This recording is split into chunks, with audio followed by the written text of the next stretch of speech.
Selamat datang sahabat misteri, terima kasih sudah bergabung di channel Detik Viral. Semoga kalian semua selalu diberikan kesehatan, kebahagiaan, serta rezeki yang melimpah dan penuh berkah. Di sini tempat di mana kisah-kisah, misteri dan horor menjadi hidup. Sebelum videonya dimulai, jangan lupa klik tombol like, subscribe, dan aktifkan lonceng notifikasi agar tidak ketinggalan cerita-cerita horor terbaru dari Detik Viral. Ketukan di rumah tua yang terlupakan sampai sekarang kini. Di ujung sebuah perkebunan sawit yang sunyi, berdirilah sebuah rumah kayu tua yang sudah puluhan tahun ditinggalkan. Catnya mengelupas, pintu depannya mulai lapuk. Jendelanya hitam tanpa cahaya, seolah menyimpan rahasia yang tak pernah diceritakan siapapun. Tak ada seorang pun warga yang berani mendekat setelah matahari mulai tenggelam. Mereka hanya berani berbisik, jangan pernah mengetuk pintu rumah itu. Konon, siapapun yang melakukannya akan mendengar sesuatu yang seharusnya tidak pernah didengar manusia. Namun semua itu dianggap hanya cerita lama. Hingga suatu sore, seorang pria bernama Ardi memutuskan datang sendiri ke rumah tersebut. Ia berjalan perlahan, melewati jalan tanah yang dipenuhi daun-daun kering. Langkahnya semakin mendekat. Udara tiba-tiba berubah dingin. Suara burung menghilang. Angin pun seakan berhenti berembus. Di depan rumah itu, Ardi berdiri beberapa saat sambil menatap pintu kayu yang kusam. Tangannya mulai terangkat. Jantungnya berdetak semakin cepat. 3 kali ketukan menggema di tengah kesunyian. Tak ada jawaban. Ardi menghela napas dan mulai berbalik. Namun, pintu rumah itu perlahan terbuka sendiri. Padahal, tak ada seorang pun yang terlihat di dalamnya. Ardi membeku. Lalu, dari balik kegelapan rumah, terdengar suara langkah kaki.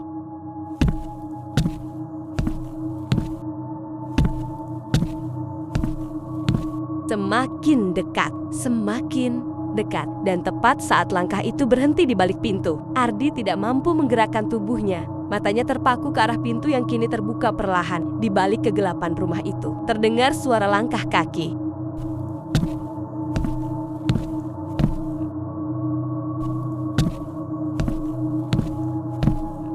Setiap langkah terdengar berat, seolah lantai kayu tua itu sedang menahan beban seseorang atau sesuatu. Ardi mencoba melihat lebih jelas, namun bagian dalam rumah begitu gelap. Cahaya matahari yang masuk dari luar seakan berhenti di ambang pintu, tidak mampu menembus kegelapan di dalamnya. Tiba-tiba, angin dingin berembus dari dalam rumah. Padahal, daun-daun di luar tetap diam, tidak bergerak sedikit pun. Bulu kuduk Ardi berdiri. Ia ingin berlari, tetapi kedua kakinya terasa begitu berat, seolah ada yang menahannya. Lalu, di sudut ruang tamu, muncul sebuah kursi goyang tua. Kursi itu mulai bergerak sendiri.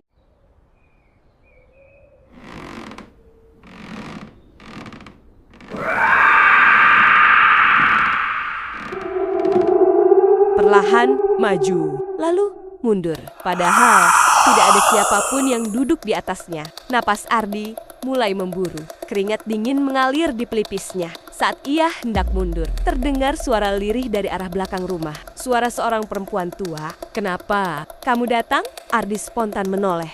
Namun, tak ada siapa-siapa.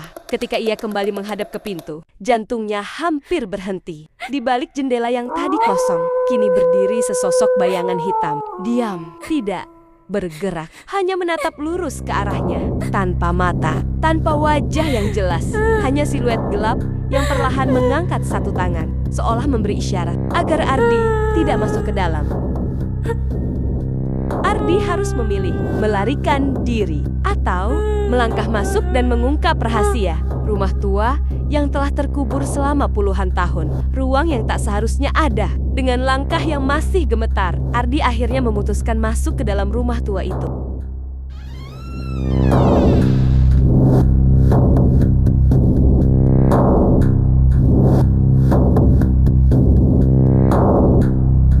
Pintu di belakangnya perlahan menutup sendiri. Suara itu menggema ke seluruh ruangan. Kini, ia benar-benar sendirian. Rumah itu dipenuhi debu tebal. Lantai kayunya berderit setiap kali diinjak. Di dinding, tergantung foto-foto keluarga yang sudah kusam. Anehnya, semua wajah pada foto itu tampak tergores. seolah sengaja dihapus oleh seseorang. Ardi menyorotkan senter ke arah ruang tengah. Di sana terdapat sebuah jam dinding tua. Jarumnya berhenti tepat di angka 03 sendiri. Tik, and tik, tik. Padahal sudah puluhan tahun tidak pernah hidup. Belum sempat Ardi memahami apa yang terjadi. Ia mendengar suara tangisan anak kecil. Pelan, pelan. Lalu semakin jelas, suara itu berasal dari sebuah pintu kecil di ujung lorong. Dengan napas tertahan, Ardi mendekatinya. Tangannya perlahan memutar gagang pintu. Itu terbuka. Namun, ruangan di baliknya kosong.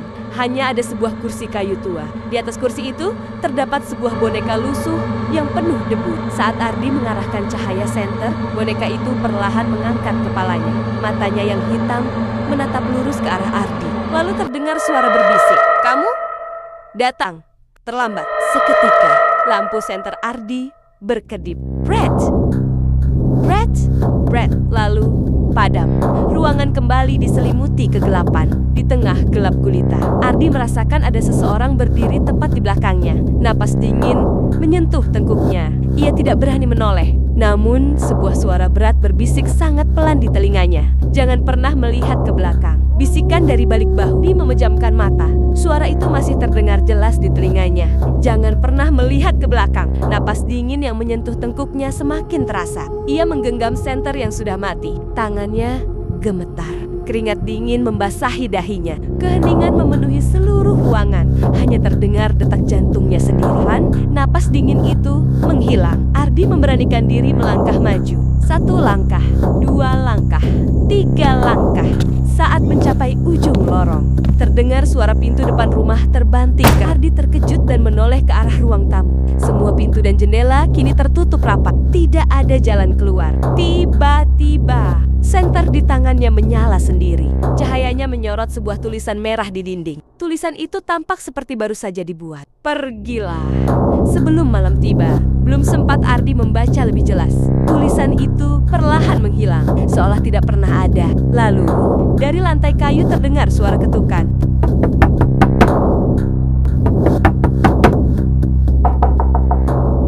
Bukan dari pintu, melainkan dari bawah lantai rumah. Ardi berlutut. Dengan hati-hati ia menyingkirkan papan kayu yang sudah rapuh. Di bawahnya terdapat sebuah kotak kayu tua yang terkunci. Di atas kotak itu terukir sebuah nama, Sulastri 1974. Saat Ardi menyentuh tutup kotak, terdengar suara seorang perempuan menangis. "Tolong, jangan tinggalkan aku di sini." Seketika, seluruh rumah bergetar. Debu berjatuhan dari langit-langit dan dari setiap sudut ruangan. Di dalamnya bukan emas, bukan uang, melainkan sebuah buku harian tua yang sudah menguning. Di atas buku itu terdapat sebuah kalung perak yang telah berubah kusam. Saat Ardi menyentuh buku harian itu, seketika pandangannya menjadi gelap. Ia seperti ditarik ke masa lalu. Di hadapannya muncul seorang gadis muda berpakaian sederhana. Wajahnya pucat, matanya dipenuhi air mata. Dengan suara lirih, gadis itu berkata, "Namaku Sulastri. Aku tidak pernah meninggalkan rumah ini. Aku dikurung dan tidak ada seorang pun yang datang menyelamatkanku." Air mata gadis itu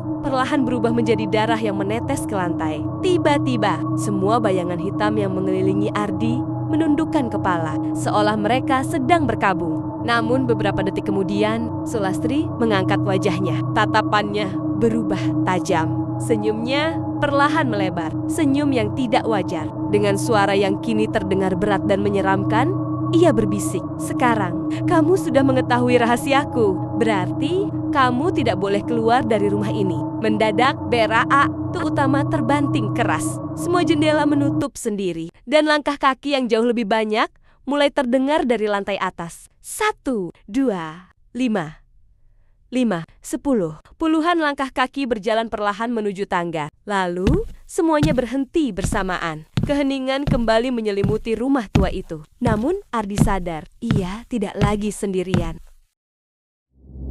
Buku harian yang mengungkap kebenaran. Langkah-langkah kaki di lantai atas mendadak berhenti. Keheningan yang menyelimuti rumah itu terasa lebih mengerikan daripada suara apapun. Ardi berdiri mematung. Tangannya masih menggenggam buku harian milik Sulastri. Perlahan, ia membuka halaman pertama. Kertasnya rapuh. Tintanya mulai pudar.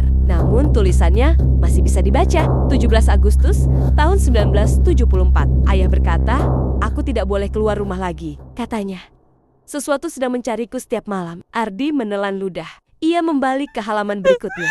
23 Agustus tahun 1974. Setiap pukul 3 dini hari, terdengar seseorang mengetuk pintu. "Ayah selalu melarang kami membukanya," kata beliau. Yang datang bukan manusia. Tiba-tiba, suara ketukan kembali terdengar. Kali ini berasal dari pintu depan. Ardi mengangkat kepalanya. Jantungnya berdegup kencang. Rumah itu terkunci dari dalam.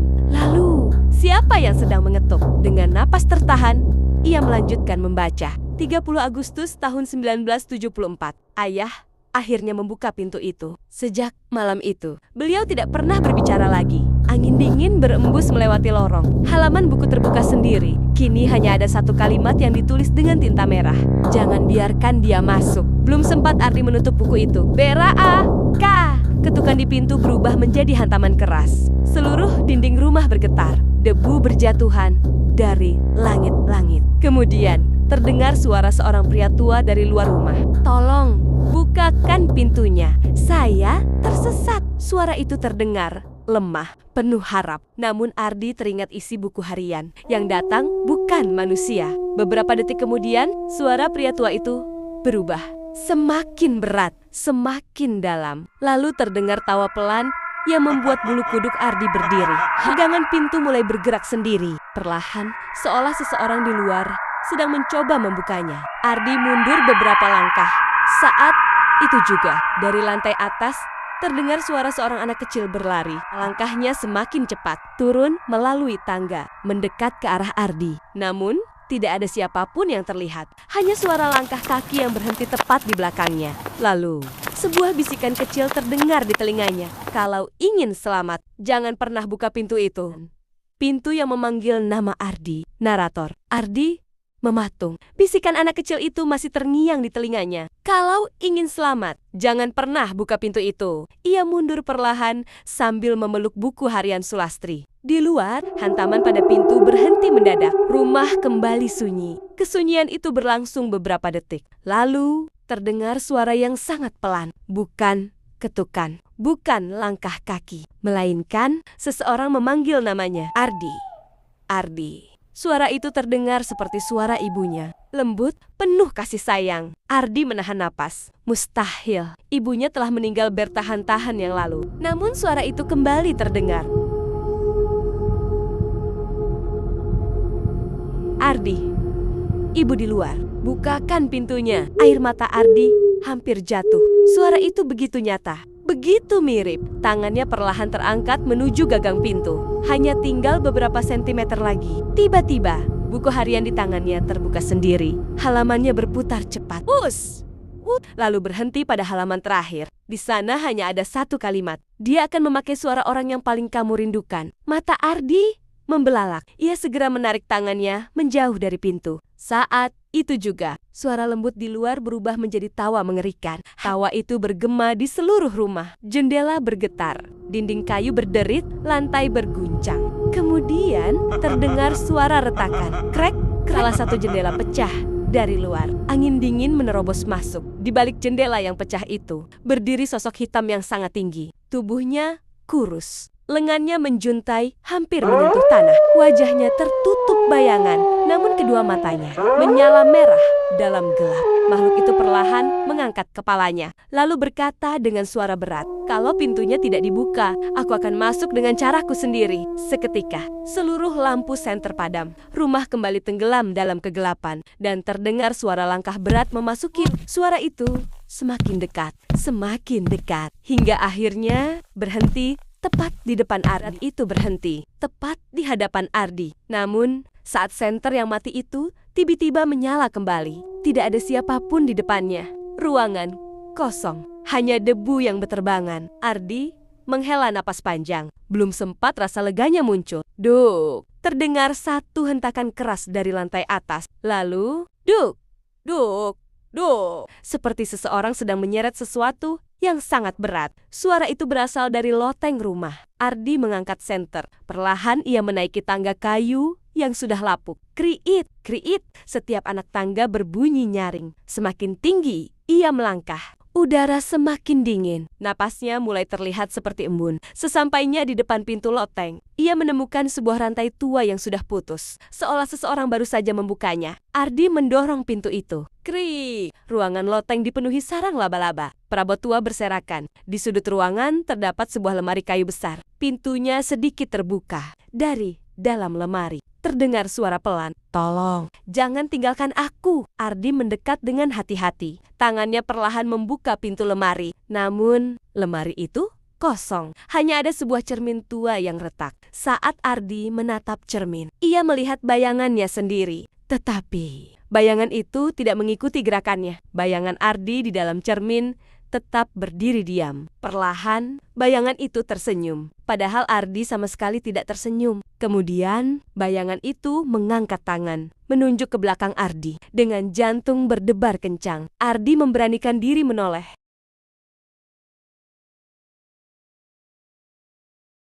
Di belakangnya, berdiri seorang perempuan bergaun putih yang wajahnya tertutup rambut panjang. Ia tidak berjalan, tidak bersuara. Namun, perlahan, ia mengangkat sebuah foto tua yang sudah kusam. Di foto itu, terlihat sebuah keluarga sedang berdiri di depan rumah yang sama. Ayah, ibu, seorang gadis kecil, dan seorang pria muda. Ardi membeku. Wajah pria muda di foto itu sangat mirip dengannya. Bahkan, seolah-olah itu adalah dirinya sendiri. Perempuan itu lalu berbisik dengan suara lirih.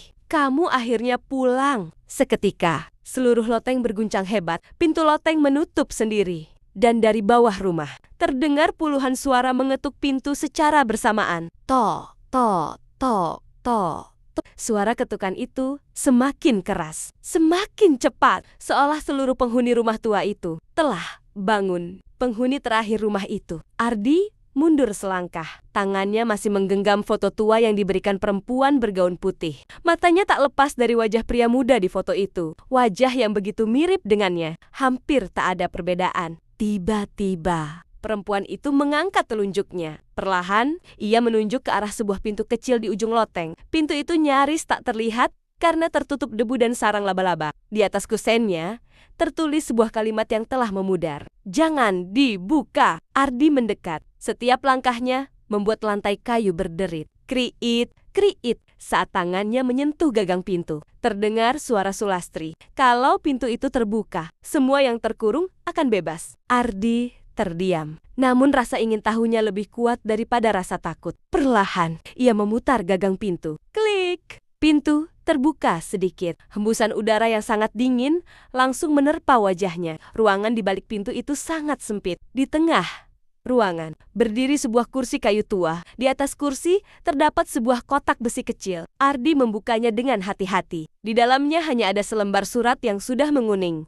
Ia mulai membaca. Untuk siapapun yang menemukan surat ini, jika rumah ini masih berdiri, berarti kutukan belum berakhir. Makhluk yang datang setiap malam bukan mencari rumah ini. Dia mencari keturunan keluarga kami. Ardi menghentikan bacaannya. Napasnya terasa berat. Tangannya gemetar. Ia membalik halaman terakhir. Di sana tertulis sebuah nama. Ardi. Matanya membelalak. Nama itu sudah ditulis puluhan tahun yang lalu. Bagaimana mungkin? Belum sempat ia berpikir, seluruh rumah bergetar hebat. BRAAA, kakak, pintu loteng terbuka sendiri. Angin kencang menerobos masuk. Semua foto tua beterbangan memenuhi ruangan. Perempuan bergaun putih perlahan menghilang. Sebelum lenyap, ia berbisik. "Larilah, dia sudah menemukanmu." Lalu, dari ujung lorong loteng, muncul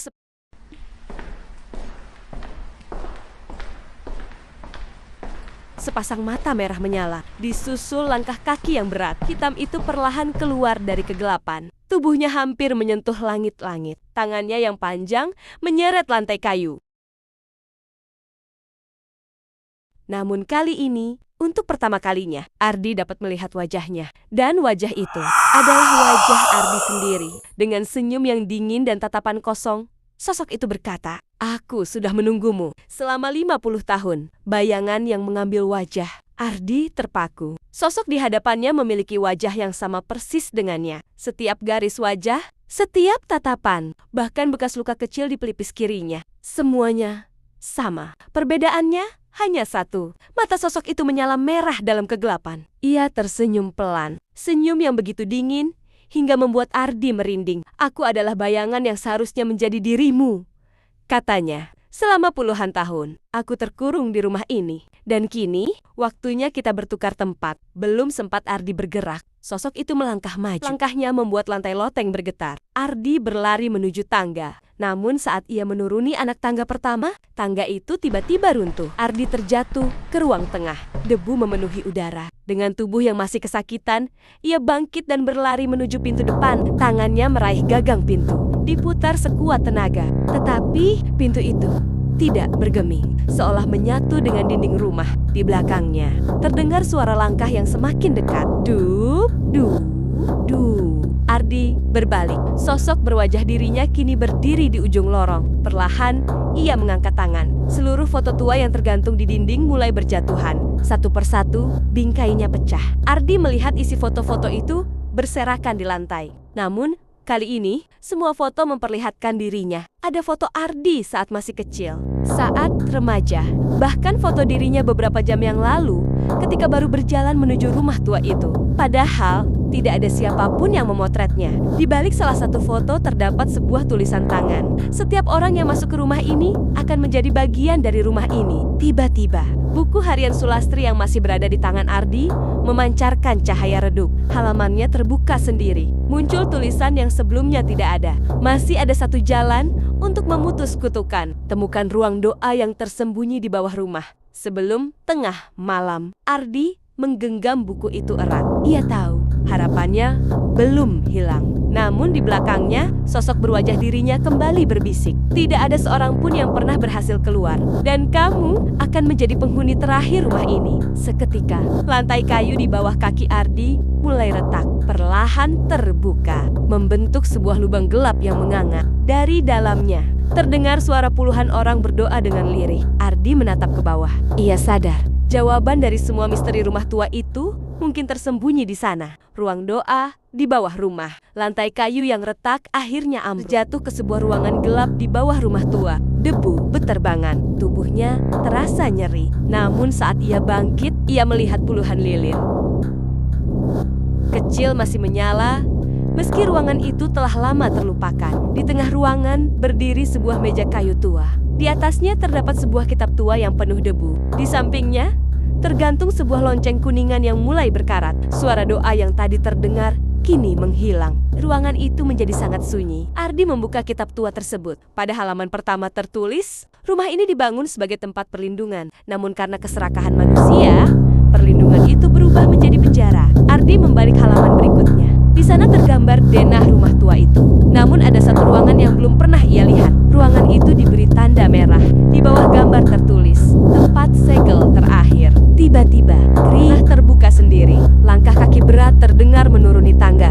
Duk, duk, duk. Sosok berwajah Ardi perlahan muncul dari kegelapan. Kali ini, matanya tidak lagi merah, melainkan hitam pekat. Ia berhenti beberapa meter di depan Ardi, lalu berkata dengan suara pelan, "Segel itu sudah melemah. Kalau kamu membukanya, aku akan bebas. Kalau kamu menutupnya, kamu akan menggantikanku selamanya." Ardi terdiam. Apapun pilihannya, akan ada pengorbanan. Saat itu juga, kitab tua terbuka sendiri. Pada halaman terakhir, tertulis sebuah kalimat yang belum pernah ia baca. Kutukan tidak dihancurkan dengan kebencian, melainkan dengan keberanian untuk melepaskan masa lalu. Seketika seluruh lilin menyala semakin terang. Cahayanya menerangi dinding batu di belakang meja. Di sana tampak sebuah pintu batu besar dengan lambang kuno. Di balik pintu itulah segel terakhir berada. Ardi menggenggam gagang pintu batu itu. Jantungnya berdegup semakin cepat. Ia tahu apa yang ada di balik pintu tersebut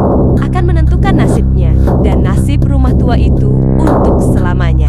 Segel terakhir. Ardi berdiri di depan pintu batu itu. Tangannya gemetar. Di balik pintu tersebut terdengar suara napas panjang, pelan, berat, seolah ada sesuatu yang telah menunggu selama puluhan tahun. Ardi menelan ludah. Ia menggenggam gagang pintu batu dengan kedua tangan. Perlahan, ia mendorongnya. Ger, ger. Pintu batu bergeser sedikit. Debu tebal berjatuhan dari langit-langit. Udara yang keluar dari balik pintu terasa sangat dingin. Begitu dingin, hingga membuat napas Ardi berubah menjadi embun. Saat pintu terbuka sepenuhnya, ia melihat sebuah ruangan bundar. Di tengah ruangan, berdiri sebuah tiang batu besar yang dipenuhi ukiran kuno. Melilit tiang itu, puluhan rantai besi tua. Di lantainya tergambar lingkaran dengan simbol-simbol yang mulai memudar. Namun, salah satu rantai telah putus. Dari celah rantai yang putus itu, keluar asap hitam. Asap tersebut perlahan membentuk sosok manusia, tinggi, kurus, dengan mata merah menyala. Sosok itu menatap Ardi tanpa berkedip,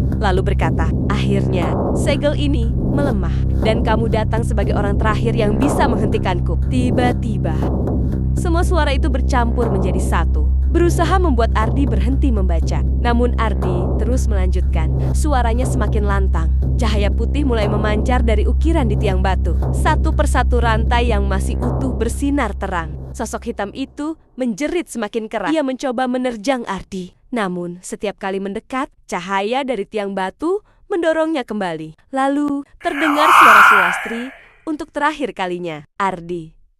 Ardi, segelnya hampir pulih, tapi masih ada satu pengorbanan terakhir. Cahaya di dalam ruangan mendadak padam. Hanya tersisa satu rantai yang belum kembali mengikat tiang batu. Dan di ujung rantai itu terpasang sebuah gelang besi. Gelang itu perlahan terbuka sendiri, seolah menunggu pergelangan tangan Ardi. Pengorbanan terakhir. Ardi menatap gelang besi yang tergantung di ujung rantai. Gelang itu terbuka perlahan, seolah menunggu pergelangan tangannya. Ruangan batu kembali berguncang, akan mulai menjalar di setiap dinding. Debu dan serpihan batu berjatuhan dari langit-langit. Sosok hitam itu tertawa. Cepatlah memilih.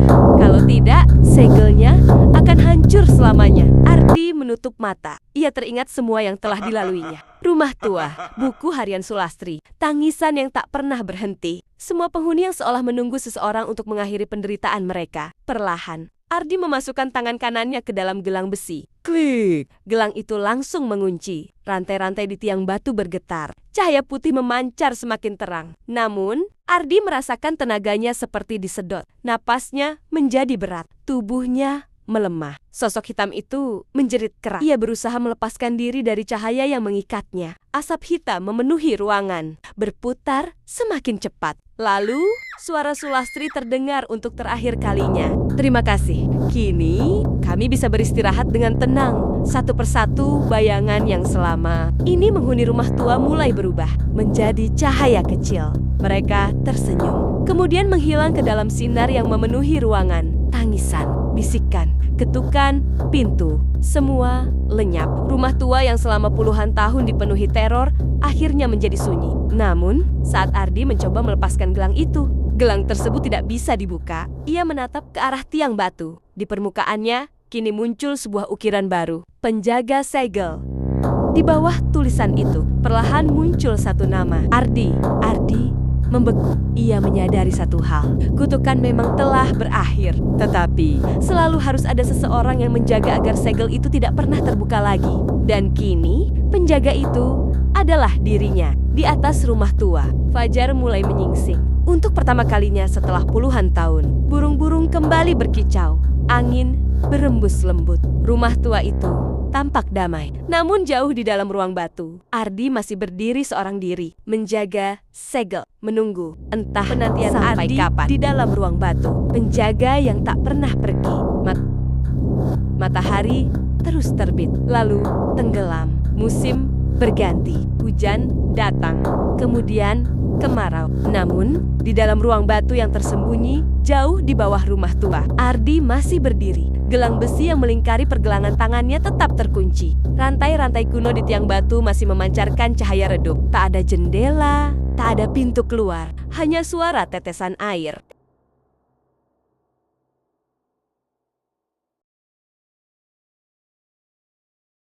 Sampai di sini dulu kisah malam ini. Tapi jangan pernah mengira semuanya telah berakhir. Karena apa yang baru saja kalian dengar hanyalah sepotong kecil dari misteri yang selama puluhan tahun terkubur dalam kegelapan. Masih ada pintu yang belum pernah dibuka. Masih ada suara yang belum diketahui asalnya.